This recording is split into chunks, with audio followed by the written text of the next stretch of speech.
Assalamualaikum warahmatullahi wabarakatuh. Nama saya Gaby Putri Agustina, mahasiswi Kesmas semester 5, Stikes Dharma Husada Bandung.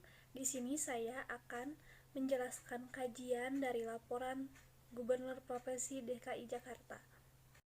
Permasalahan kesehatan yang sedang terjadi saat ini di Provinsi DKI Jakarta adalah wabah COVID-19 yang meningkat di Jakarta, sehingga Pak Anies Baswedan atau selaku Gubernur Provinsi DKI Jakarta terpaksa melakukan PSBB ketat kembali guna mencegah atau menghindari bertambah banyaknya orang yang terkena virus corona atau COVID-19.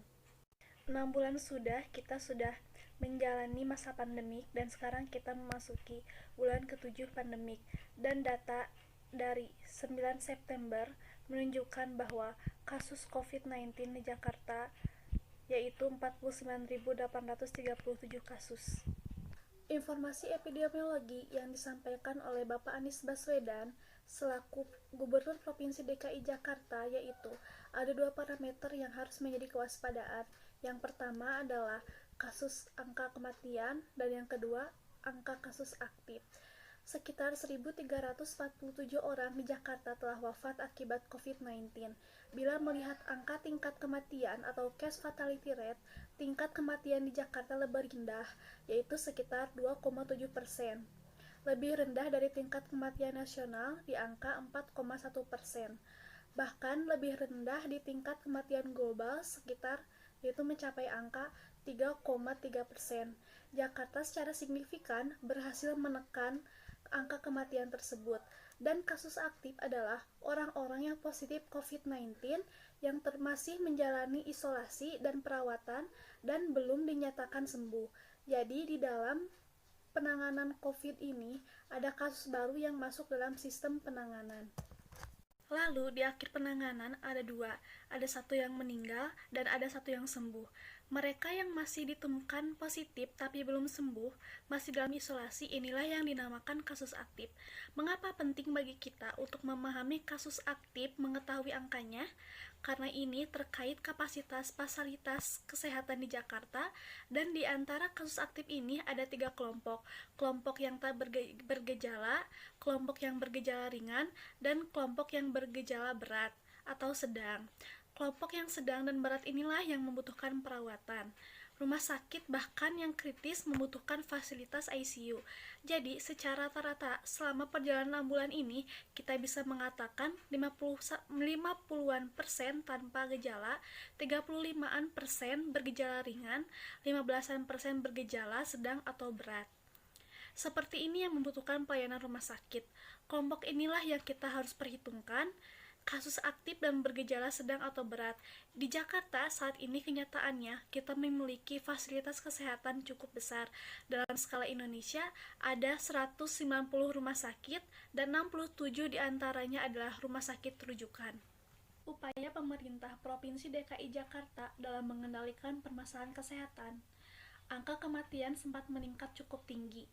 Lalu, pemerintah Provinsi DKI Jakarta melakukan pengetatan dengan melakukan PSBB dan kurvanya menurun terus sampai awal pertengahan Agustus.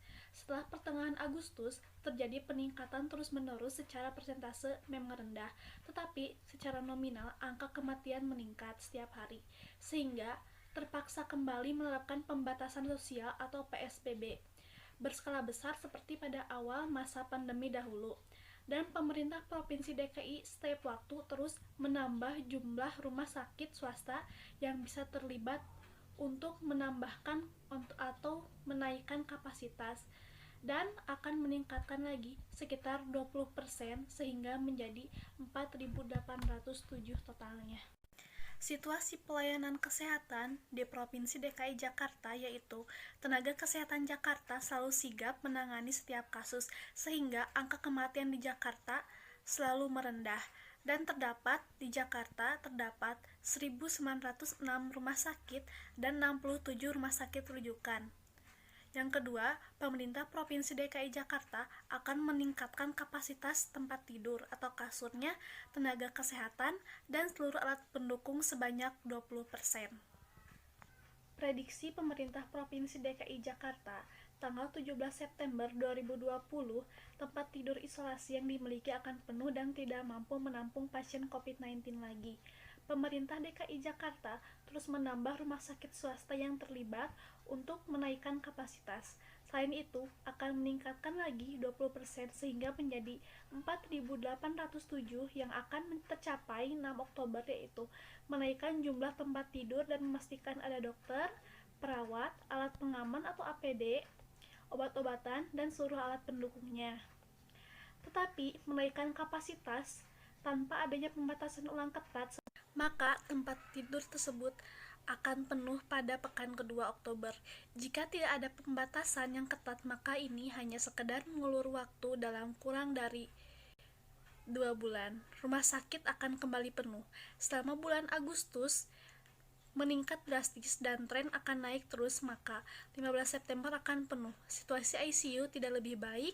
Kapasitas ICU ada 528 tempat tidur. Pemerintah Provinsi DKI Jakarta mencoba meningkatkan 20% menjadi 636, maka ICU akan penuh sekitar 25 September.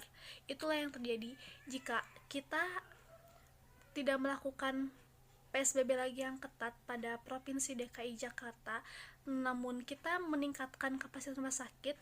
Percuma saja, seperti kita akan menambah pasien dan rumah sakit pun akan penuh. Kebijakan yang ditetapkan oleh Gubernur Provinsi DKI Jakarta yaitu: yang pertama, pada hari Senin tanggal 14 September, Provinsi DKI Jakarta kembali menerapkan pembatasan sosial berskala besar seperti pada masa awal pandemi dahulu atau pada saat PSBB dahulu. Kegiatan perkantoran yang non-esensial diharuskan untuk melaksanakan kegiatan bekerja dari rumah, bukan kegiatan usahanya yang ditutup, tetapi harus bekerja dari rumah. Selama PSBB total, pemerintah Provinsi DKI Jakarta hanya mengizinkan 11 sektor kegiatan yang beroperasi. Yang kedua, untuk kapasitas treatment, fasilitas isolasi rumah sakit, fasilitas ICU saat ini terus ditingkatkan. Untuk melapisi, pemerintah Provinsi DKI Jakarta baru saja merekrut sekitar 1.174 tenaga kesehatan profesional dan akan terus ditambah karena ingin memastikan bukan hanya tempat tidurnya yang tambah, ICU juga menambah, tapi tenaga medisnya juga harus bertambah karena harus seimbang dengan penambahan fasilitas dengan tenaga medisnya. Dan yang ketiga, pemerintah berkewajiban memberikan dukungan bantuan secara sosial kepada masyarakat yang paling rentan terdampak. Nantinya, pemerintah Provinsi DKI akan bekerja sama meneruskan dengan Kementerian Sosial berupa kegiatan bantuan sosial sembako kepada masyarakat yang rentan selama ini telah terdata, dan selama ini memang mereka telah menjadi penerima bantuan sosial. Sekian penjelasan dari kajian laporan Gubernur Provinsi DKI Jakarta. Mohon maaf bila banyak kesalahan karena saya masih dalam tahap pembelajaran. Terima kasih. Wassalamualaikum warahmatullahi wabarakatuh.